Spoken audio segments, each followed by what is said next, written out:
Hello good morning friends. வாங்க இன்றைக்கி நம்ம எம்பி விலாக்ஸ் ஆஃப் மலர்விழி சேனலில் பார்க்க போகிறது ஜவ்வரிசி கேசரிங்க.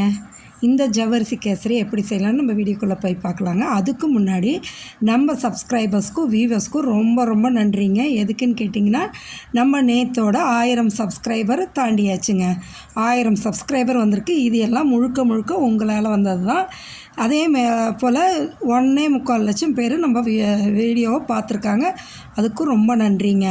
பாருங்கள், இப்போ நம்ம ஒரு கப்பு நைலான் ஜவ்வரிசி தான், சின்ன ஜவ்வரிசி எடுத்து ஒரு 3 மணி நேரம் ஊற வச்சுட்டேங்க.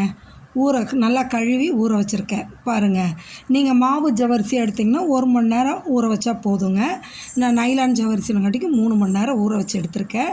இந்த பக்கம் முந்திரி பருப்பு, திராட்சை எல்லாம் எடுத்து வச்சுருக்கேங்க. அதுக்கு இந்த கப்பால் தான் 1 கப்பு ஜவ்வரிசி எடுத்து அதுக்கு 1 கப்பு சர்க்கரை எடுத்து வச்சுக்கிட்டேங்க. இப்போ இந்த ஸ்ட்ரெயினரில் நம்ம அந்த ஊற வச்ச ஜவ்வரிசியை ஃபுல்லாக வடித்து எடுத்துடலாங்க. வடித்து எடுத்தாச்சு. பாருங்கள் எந்த அளவு ஊறி இருக்குது பாருங்களேன், நல்லா ஊறிடுச்சு. இப்போ இதை வச்சு செய்யலாங்க. இந்த ஜவ்வரிசி கேசரி ரவா கேசரி விட ரொம்ப சீக்கிரம் குயிக்காக ஆகிடுங்க. சீக்கிரமாக வந்துடும். பாருங்கள், இப்போ ஒரு பேன் வச்சுட்டு அதில் ஒரு 2 ஸ்பூன் நெய் ஊற்றிக்கிங்க. 2 ஸ்பூன் ஊற்றிட்டு இதில் நம்ம முந்திரி பருப்பு, திராட்சை எல்லாம் வச்சுருக்கோம் இல்லைங்களா, எடுத்து போட்டு வறுக்கலாங்க.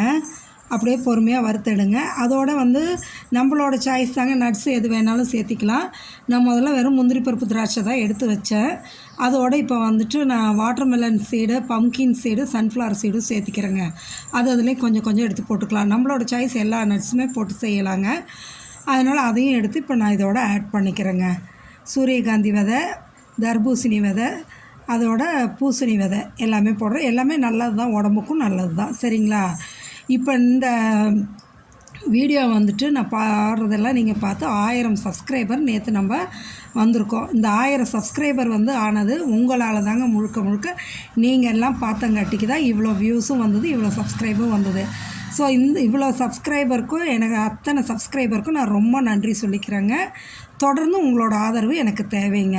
டெய்லியும் பார்த்துட்டு கமெண்ட் பண்ணுங்கள். உங்கள் ஃப்ரெண்ட்ஸ் அண்ட் ரிலேட்டிவ்ஸ்க்கு ஷேர் பண்ணுங்கள். இப்போ அந்த வறுத்த நட்ஸ் எல்லாம் ஒரு இதில் ட்ரான்ஸ்ஃபர் பண்ணி வச்சுட்டு, அதே நெய்யில் நம்ம வடிகட்டி வச்சுருக்கோம் இல்லைங்களா ஊறின ஜவ்வரிசி, அதை எடுத்து இதில் போட்டுருங்க. ஆல்ரெடி நல்லா ஊறி இருக்கங்காட்டிக்கு சீக்கிரம் வெந்து வந்துடுங்க. அந்த தண்ணியெல்லாம் இதை வற்றுனதுக்கப்புறமா நம்ம சர்க்கரை போட்டுக்கலாம். அப்படியே மீடியம் ஃப்ளேம்லேயே வச்சு கிளறி சீக்கிரம் ஆகிடும். இப்போ நல்லா இதானதுன்னு நம்ம சர்க்கரை போட்டுக்கலாம். ஏன்னா ஜவ்வரிசி ஊறினங்காட்டிக்கு சீக்கிரமாக வெந்துடும். வெந்ததுமே நம்ம சர்க்கரை போட்டுக்கணும். வேகாமல் சர்க்கரை போட்டுறாதீங்க. வெந்ததுக்கப்புறம் சர்க்கரை போடுங்க. போட்டு என்றைக்கே நான் ஒரு கப்புக்கு 3/4 கப்பு தான் சர்க்கரை போடுவேன். இன்றைக்கி நம்ம 1000 சப்ஸ்கிரைபர் வந்துட்டாங்கன்னு நான் இன்றைக்கி 1 கப்பாகவே போட்டேங்க, நல்லா இனிப்பாக சாப்பிட்லான்னு. சரிங்களா? இப்போ பாருங்கள், இது நல்லா கரைஞ்சி வரட்டுங்க. இந்த சர்க்கரை கரைஞ்சி வரும்போது ஃபுட் கலர் ஆட் பண்ணிக்கலாங்க.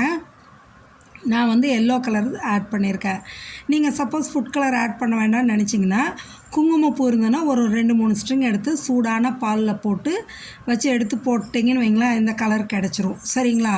நான் குங்குமப்பூ போடலைங்க, அதனால தான் ஃபுட் கலர் ஆட் பண்ணியிருக்கேன். எல்லோ கலர் ஆட் பண்ணியிருக்கேன். பொறுமையாக மீடியம் ஃப்ளேம்லேயே நல்லா கிளறுங்க. அந்த சர்க்கரை எல்லாம் நல்லா இதாகுங்க, கெட்டிப்பட்டு வரும் நல்லா. ரவா கேசரிக்குன்ற நேரத்தை விட இந்த ஜவ்வரிசி கேசரி சீக்கிரமாக ரெடி ஆகிடுங்க. டைம் எடுக்காது, சீக்கிரம். அந்த ஊறுற நேரம் தானே ஒழிய உங்களுக்கு செய்கிறது ஈஸியாக சீக்கிரமாக செஞ்சிடலாங்க. நல்லா மீடியம் ஃப்ளேம்லேயே வச்சு கிளறுங்க. நல்லா திரண்டு வருங்க. அப்போ நம்ம எடுத்துக்கலாம். அவ்வளோ டேஸ்ட்டாக இருக்கும். இப்போ நம்ம வறுத்து வச்சுருந்தோம் இல்லைங்களா, அந்த முந்திரி பருப்பு, திராட்சை, தர்பூசணி விதை, பூசணி விதை, சூரியகாந்தி விதை, அதெல்லாத்தையும் எடுத்து இப்போ இதில் போட்டுருங்க. போட்டு கிளறுங்க. அந்த 2 ஸ்பூன் நெய்யே போதுங்க இந்த கேசரிக்கு. அவ்வளோ நல்லாயிருக்கும், டேஸ்ட்டாக மணமாக சாப்பிட்றதுக்கும் அவ்வளோ நல்லா இருக்குங்க. பாருங்கள், அப்படியே அந்த ஜவ்வரிசி முத்தாக அழகாக தெரியுது பாருங்கள். சின்ன ஜவ்வரிசி தானே எடுத்தோம், என்ன அழகாக தெரியுது பாருங்கள், முத்தாக. சீக்கிரமாக ரெடி ஆகிடுங்க. எடுத்து நீங்கள் ஒரு பவுலில் போட்டு எல்லாத்துக்கும் சர்வ் பண்ணலாங்க. ரொம்ப நல்லாயிருக்குங்க. மறக்காமல் நீங்களும் இந்த ஜவ்வரிசி கேசரியை செஞ்சு சாப்பிட்டு பார்த்துட்டு எப்படி இருக்குன்னு எனக்கு கமெண்ட் செக்ஷனில் சொல்லுங்கள். 1000 சப்ஸ்கிரைபர் வந்ததை முன்னிட்டு இன்றைக்கி நம்ம ஜவ்வரிசி கேசரி செஞ்சுருக்கோங்க. வாங்க எல்லோரும் சாப்பிட்லாம். சரிங்களா? நீங்களும் செஞ்சு சாப்பிடுங்க. உங்கள் ஃப்ரெண்ட்ஸ் அண்ட் ரிலேட்டிவ்ஸ்க்கு நம்ம சேனலை ஷேர் பண்ணிவிடுங்க. சப்ஸ்கிரைப் பண்ண சொல்லுங்கள். நீங்களும் சப்ஸ்கிரைப் பண்ணுங்கள். இந்த அளவுக்கு வந்ததுக்கு உங்களோட ஆதரவு தான் முக்கியங்க. ரொம்ப நன்றி. மறக்காமல் தொடர்ந்து உங்களோட ஆதரவை எனக்கு கொடுங்க. ஓகே ஃப்ரெண்ட்ஸ், தேங்க்ஸ் ஃபார் வாட்சிங்.